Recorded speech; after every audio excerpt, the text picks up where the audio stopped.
The Ultimate Self-Defense Championship Season 2 is out, and it is so good, but that makes me very angry. There's a long list of things I could be mad about. The house is better, the challenges are better, they're giving them weapons, the scoring is better. The only thing that's not better is the cast, obviously. I have never in my life punched someone before. Like, where are they finding these guys? Or the jiu-jitsu guy who didn't bring shoes and then pulled guard during a knife attack, which I predict is going to be a controversial moment from this season, and I can clear it up for you. The truth about pulling guard during a knife attack might surprise you. It shouldn't, but it might. During Season 1, the challenges that involved knives were some of the most confusing for viewers and the hardest to understand. Now they're using a better scoring system, which I believe will help us better understand what works or doesn't work during a knife attack. But let's watch some USDC Season 2. Roll an intro. Welcome to the Ultimate Self-Defense Championship. Boys, that was terrible. There are some self-defense scenarios that aren't about winning, they're about minimizing losses. And when you're locked in the Shank tank, that's all you're doing. After completing the first 3 challenges, our contenders were ready to face what was going to arguably be the Self-Defense Championship's hardest challenge yet. I agree with that. The Shank tank, where each participant was going to enter a closed environment together with a knife attacker and then defend against them for 20 seconds 5 times in a row. You don't even know what the object of the game really is, because when you start Shank Tank, you think you're supposed to be doing one thing when that's not even the goal. I don't think people realize how long that 20 seconds is. We're gonna watch this and I'm gonna explain to you what these boys do right and what they do wrong, which I believe should give us insight into what works in a real knife attack. Jeff Chan, we're starting with the champion. He volunteered to go first. And we see right there, he's going to that, I call it the remora position. He's looking to get 2-on-1. And then we see the hand switch. Hand switch right out the gate. Now, I'm talking about hand switches in a minute. I don't think they're, I think it's a little unrealistic the way they hand switch here. But Jeff, again, reverting back to what he knows best. And then look here. Things changed a little at the end. What was the difference? And although Jeff Chan displayed great use of the Atomic Bear Self-Defense pen, I didn't even see the pen, the Atomic Bear pen. This thing is really cool. They're the sponsors of this video and they sponsored the USDC. It's a badass little tool. It comes into play, it works really well during this thing. I didn't even realize that Jeff had it during that one. I need to pay attention. He stuck that pen right in their face. I think that should influence the scoring there. What do you think? This thing is great. They've essentially gotten rid of all the problems with tactical pens. Instead of making it bigger and fat and bulky and ugly for the grip, they give it this sexy set of hips so you can fit that in there. Instead of trying to figure out whether or not to have a thumb perch or a glass breaker, they have a glass breaker, but now you have this rubber nubule for a thumb perch. It's just a great piece of hardware. I wanted to keep throwing the high kick in, and I did land it, but it was pulled. Pulling kicks on the role players, Jeff. Yeah, you're acting like it's your first time. We learned that lesson. It sucks because I really like these guys, but in order to be successful at a challenge, you got to really beat the shit out of these role players. So Jeff kind of almost showed us the truth. Now we got the Kung Fu guy who's never been in a fight and got his ass kicked in the episode 2, which was a bar fight episode, which was great. I don't know how to fight. I've never fought in my whole life. I spent all night telling myself, I have to punch people today. I have to punch people. But I was just scared that they're gonna run towards me and I'm just gonna freeze up. Ranton is a non-violent person. He's talking himself up into hitting this guy and recognizing that under stress he is likely to freeze. I don't think people realize that. And look!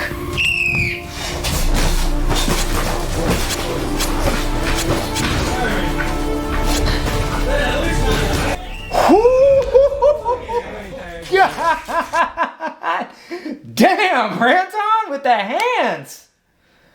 Holy shit. Whap, whap. Ooh. That's the problem with the Shank tank right there. Ranton figured it out, the second guy to go. You start the Shank tank thinking your job is to stop the bad guy from stabbing you. It's impossible to completely shut someone down when they are singularly focused on stabbing you with a knife. So you must make them not singularly focused. Was it fun? Yeah, it was so much fun. I honestly feel like this is the best knife defense. When you see the knife, just make peace with the fact you're gonna go to the hospital and then just to swing for his flippin' head. Because you just need to land one good shot. It's game over. Meanwhile though, Brazilian Jiu-Jitsu black belt Jordan Preisinger, who was going to go next, I'll be on my plane after. had a surprising and very different strategy from the first two contenders. I was thinking. Hold on, we get to this Dorcas Malorcas here, the jiu-jitsu guy with no shoes on, of course. He's about to sit down, which apparently is called pulling guard. He pulled guard. He literally sat on his back and pulled guard. When the whistle blew and he lied down his back, all of us were like, no way. This is content. Ranton's the smartest out of the group. I don't care what you say. This is working. It is working. You could argue that it's working in an environment that's not realistic. You might say that this wouldn't work in real life. There's lots of things you could say about it.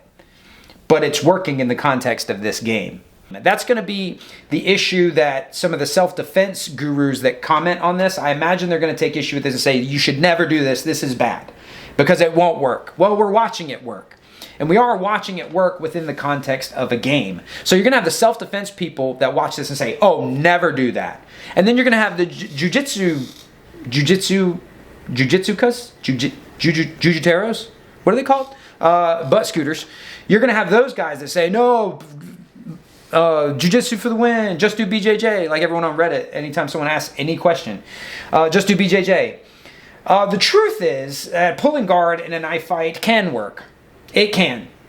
It can if you are good at it and they are dead set on touching you in a vital area and they don't think to cut your legs, or if they do cut your legs, you're okay with that and you can survive and it doesn't hit your femoral artery or your Achilles or something very painful or disable you or your groin. Like, it might not do that and they might be confused and it might give them cause to pause and you might be able to use your up kicks or your sweeps or something. If those things are the case, it can work.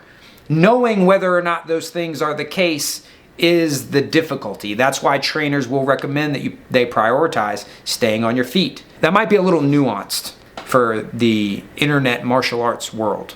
Oh man, he's fried. He's really tired right now. And I can tell that guy's a very good martial artist and he's in pretty good shape, obviously. Probably does 5-minute rolls all the time. But that 20 seconds is terrifying. Oh! Yoink! Oh no. So he trips over the helmet. He didn't mean to do it that time, but it was probably a good thing that he's like pretty good at that stuff. My strategy was to hurt the guys before they can hurt me. Throw a good shot, you make somebody more timid, and that's what I wanted to do with the attackers. I wanted to put fear in their hearts. And he's absolutely right. You have to give these role players something real in order for them to not walk through your strikes. That was our experience as well. And you see, he's scared of him. And once Natan locks up with him and starts trying to control him, look what happens. Hand switches and stabbing. But when Natan, he pulled out, he went to the atomic bear. Spinning back kick. Give him something to worry about. That's really good. And you saw when that thing came out, like those, like behind the ear, boom, spinning back kick. The way that they integrated weapons into the season, it was perfect. It could have been done so poorly and so unrealistically. Look at that. Look what happened. This guy has a knife. He's supposed to be charging across the room and stabbing this guy a bunch of times. But he's so worried about getting hit, he tries to control Natan. He's reacting. You have to get them reacting. He's lost the knife. He's getting busted up. Who's attacking who? That guy, he's lost.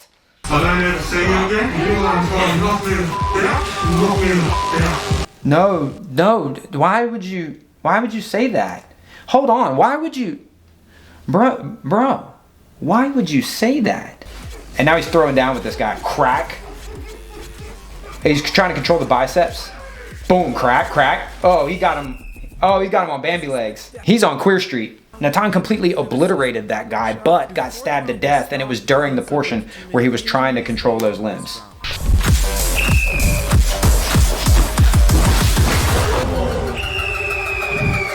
Bro, I think that's Aaron. Oh my God, that poor guy. Dude, If that's Aaron, Jeff Phillips, that boy needs a raise. Like, these role players go through it for this thing.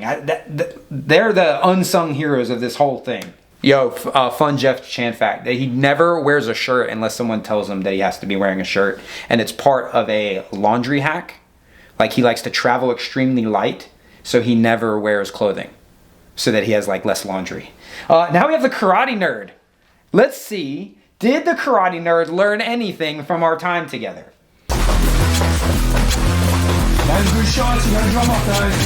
Jeff Phillips is an excellent dungeon master. What you heard him say there is those are groin shots. You got to drop off those. What he tells his role players to do is if the participant scores a really good hit, to sort of sell it or sort of like give them the position. But what's really cool is if you want to get some real training done with these things, they have a training tip.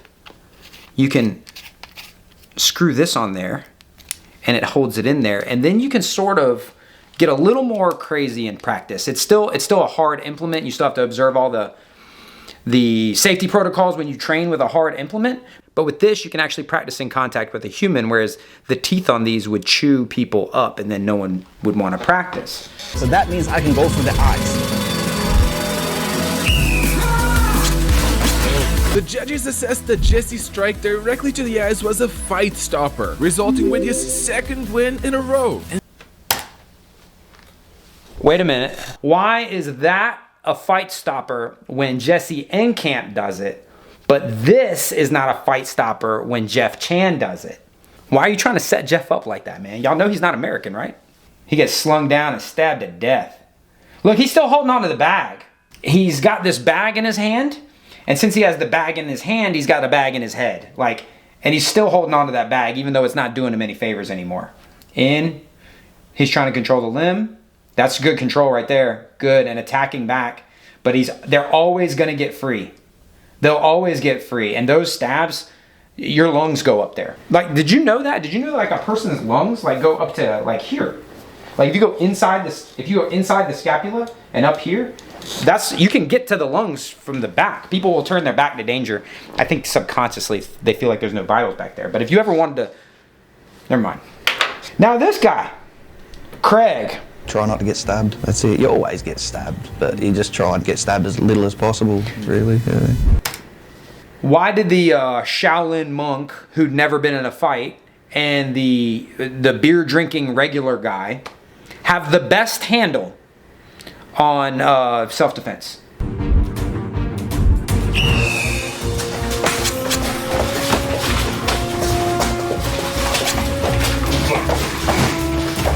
It looks like Craig's isometric strength is greater than the other competitors, which for a working man, that probably checks out. Martial arts and combat athletes are usually explosive and powerful. They don't have great isometric strength, like holding a person. I have often felt that disparity acutely, both in trying to arrest people and then fighting loggers at street beefs. Wait a minute. Craig, you said you have a boxing match coming up. Buddy, maybe you move your head a little bit. He fishes his own weapon out. That was cool.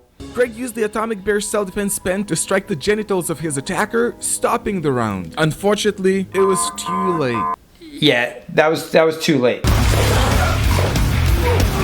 Greg's knee to the head in the following ground and pound was assessed as a fight stopper, scoring him his first point in the Shank tank.